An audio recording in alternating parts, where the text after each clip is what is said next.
I've done prior videos on how to eat before, during, and after exercise, but I thought I would just do a brief update for those of you who haven't seen the other videos. And I'll also include a couple of current recommendations about how to eat before, during, and after a workout that I did not include in the past videos.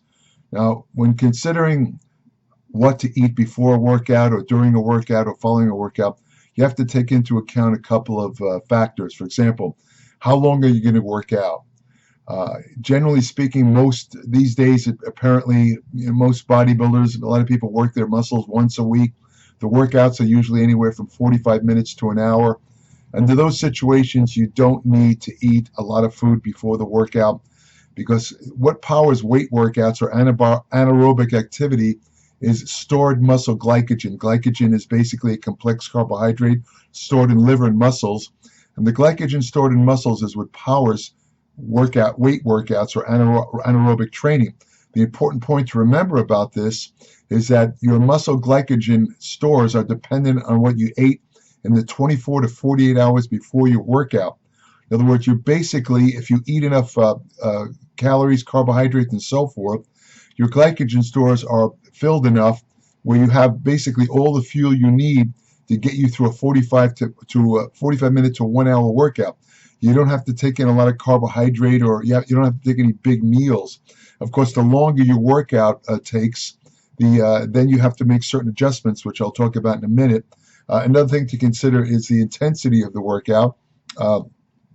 If you're on an extremely high intensity training program, unfortunately, those of you on low carbohydrate diets or ketogenic diets might have a little bit of a problem, especially in the first couple of weeks, because what's often overlooked about ketogenic or low carbohydrate diets is the fact that you have to go through a process called keto adaptation, where your body basically switches from being mainly a glucose burning machine to a fat burning machine, and a machine that can use ketones, which are byproducts of fat metabolism produced in the liver when insufficient carbohydrates are ingested.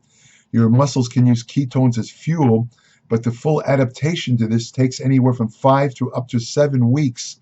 So what this means in practical terms is if you embark on a low carbohydrate or ketogenic diet, a ketogenic diet, by the way, consists of, well, it varies depending on which source you look at, but my definition of a ketogenic diet is 20 grams of carbohydrate a day or less. When you're on this ketogenic diet, a low-carb diet, for the first couple of weeks, if you engage in high intensity of exercise, you're going to find that fatigue sets in very fast, especially if once your glycogen stores are depleted or at very low ebb, which occurs after about 48 hours on a low carbohydrate or ketogenic diet. You're going to find that you could, let's say you're doing 3 sets of an exercise. The first 2 sets the first set will be pretty strong. The second set, just to be a little bit of a fatigue. On the third set, your muscles will be practically dead. You'll notice a huge difference. This is what happens during a high intensity training situation. If you're just going through the motions like most people do in the gym, where they use almost no intensity, they do this stuff, they talk on their cell phones, none of this applies. You're not going to feel any particular fatigue. This only occurs on what I call serious trainers, people who don't bring cell phones into the gym, focus on their exercises, and train with very high intensity. What I mean by high intensity is training to failure or close to failure on each set.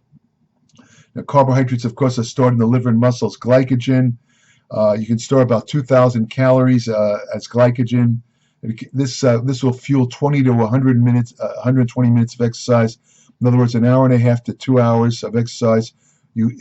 All the existing glycogen stores in your muscles are enough to fuel that amount of time. You don't even have to take in any carbohydrates, contrary to what you read by these so-called registered dietitians and experts who will tell you, oh, you got to have a bunch of carbohydrates before you work out, or that's a bunch of malarkey.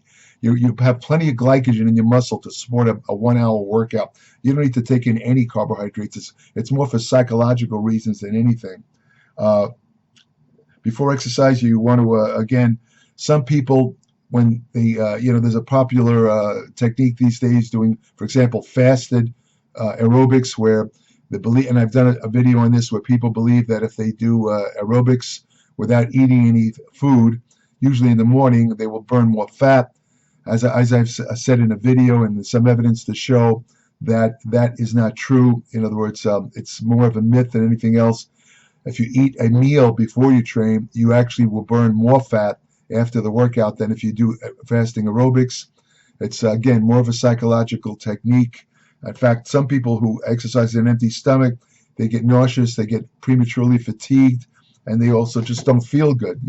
So it all depends. I mean, some people can exercise on an empty stomach with no problem. Other people can't handle it.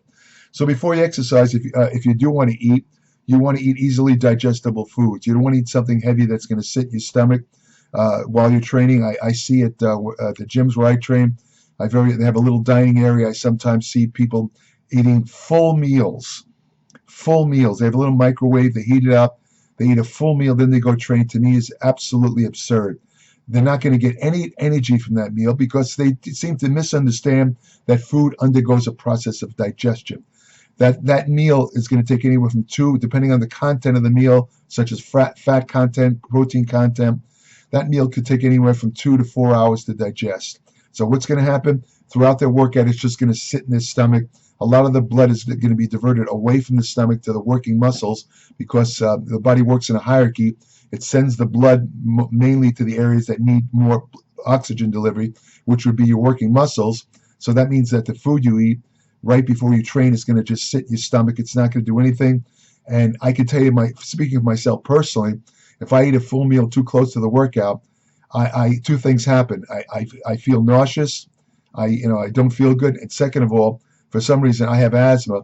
It seems to limit my breathing, and I can't breathe properly, and that makes you prematurely fatigued. So this notion of eating right before you train, if you ever see anyone doing that, it's absolutely idiotic. It doesn't contribute anything, and it's only a negative because digestion takes time. So if you do decide to eat something, you want to have easily digestible carbohydrates such as whole grains, low-fat, fat-free yogurt, fruit, vegetables. You can have a small amount of protein. You don't want to go heavy on the protein before you train for 2 reasons. Because first of all, it's not going to do you much good. You're not building any muscle when you work out. Protein synthesis doesn't occur during training. It occurs after training. The only thing a little bit of protein might do, it might slightly prevent excessive muscle protein breakdown. But the thing is, also if you take too much protein, let's say 2 hours before you train, the protein can stimulate enough of an insulin release that will also in turn stimulate the release of serotonin, a brain neurotransmitter, which in turn will make you feel lethargic and tired. And that's the last thing you want to have when you're going in the gym to train. You want to have maximum mental focus and energy. So if you have some protein before you train, keep it a small amount. Specifically, I'd say no more than 20 to 30 grams in any type of meal. For example, if you don't want to eat a meal, you can have a protein bar. Just make sure it doesn't contain more than 30 grams of protein, so to prevent you from being sluggish. You also want to make sure that you have enough fluid, you're hydrated. This is especially important if you're training in a warmer environment, such as in the summer or something like that. Make sure you have enough fluids. Do not restrict fluids. If you want to don't have a meal at all and you feel like you're lagging a little bit in energy, for some reason, you can have a little small snack, maybe 10-15 minutes before you work out. Have a piece of fruit like an apple or a banana. It's not going to sit in your stomach. It's easily digestible, and it might release enough carbohydrate to basically make you feel a little bit better, feel a little more energetic. Now during exercise, as I said before, taking a lot of nutrients while you're training is not going to really do anything because the process of digestion basically is suspended when you're working out. But it all depends on how long you work out.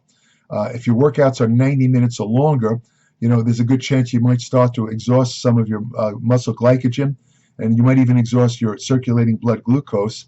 In that situation, it might be a good idea to have a little bit of carbohydrate. You could drink some carbohydrate, like a carbohydrate drink during your workout. With the American Council of Sports Medicine notes that you burn 1 gram of carbohydrate per minute of exercise. So that gives you an idea. So in other words, if you work out an hour, you're burning 60 grams of carbohydrate. This gives you an idea of how much carbohydrate you would probably want to ingest if your workouts exceed 90 minutes or more. You want to take in the calories to be 120 to 240 calories per hour. And you also want to take in 6 to 12 ounces of fluid for every hour. That's related to endurance athletes, not weight training. And you want to always prevent dehydration in endurance athletes because it leads to premature fatigue. After the workout, again, this is a big controversy. A couple of years ago, a professor from Texas named John Ivey, he came out with a study indicating that it's best to ingest protein as soon as possible after the workout. Protein and carbohydrate, I should say, and the basis of that was the amino acids, of course, contained in protein such as whey are needed to power muscle protein synthesis, which is the cornerstone of muscular hypertrophy. But he also found that adding some carbohydrate to it would, I believe the ratio he suggested was 3 to 1, 3 times as much carbohydrate as protein. The carbohydrate, the protein itself, certain amino acids stimulate insulin. The insulin in turn will promote glycogen synthesis. But when you add the carbohydrate, you increase the rate of insulin production by about 37% above protein alone. So Ivey's suggestion was that this huge insulin and amino acid push into muscle would provide a greater anabolic effect than waiting, for let's say an hour or more to have the protein drink. Unfortunately, over the years, since that original study was published, other studies came out showing that muscle protein synthesis actually occurs over a period of 24 to 48 hours. In advanced men, the muscle protein synthesis, in other words, if you have more than a year of training, your muscle protein synthesis peaks in 24 hours. With taking that into account, it would still be a good idea to ingest some protein and carbohydrate pretty close to a workout. In other words, you don't have to do it. I see people in the gym, they keep cans of protein in their car. As soon as they leave the gym, they open the car trunk and they mix a protein drink, or they drink it, they keep it in their locker. You don't have to do that, really. I mean, if you want to, it's not going to hurt you, but it's not really necessary. Ivey talked about a 2-hour window, an anabolic window. In reality, that doesn't really exist. As I said, protein synthesis occurs over a 24 to 48 hour period. So the important thing is this is the thing to remember. You want to ensure that you get enough protein in the 24 to 48 hours following a workout.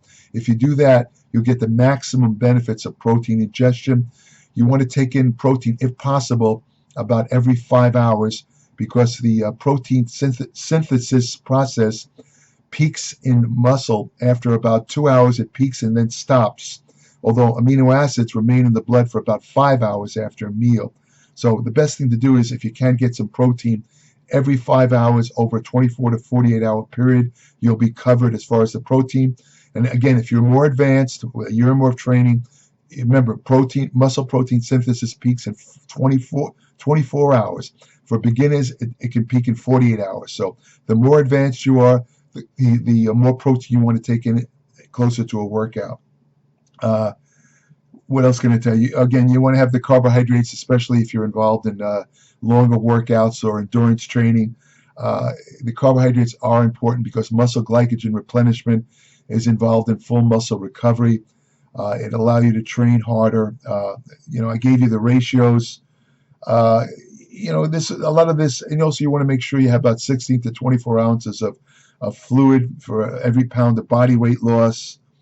And again, the longer the workout, the more you have to focus on this fluid intake and carbohydrate intake.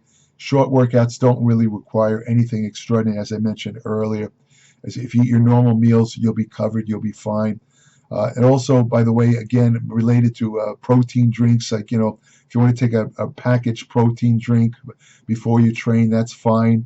But again, be aware that if you have too much protein, and a certain number of people, it'll make them feel a little sluggish during the workout. So I think you should keep it to about 30 grams of protein. The same goes for a protein bar. If you have a protein bar, You also want to ingest maybe about 20 to 25 grams of protein. You don't want to have more than 25 to 30 grams of carbohydrate.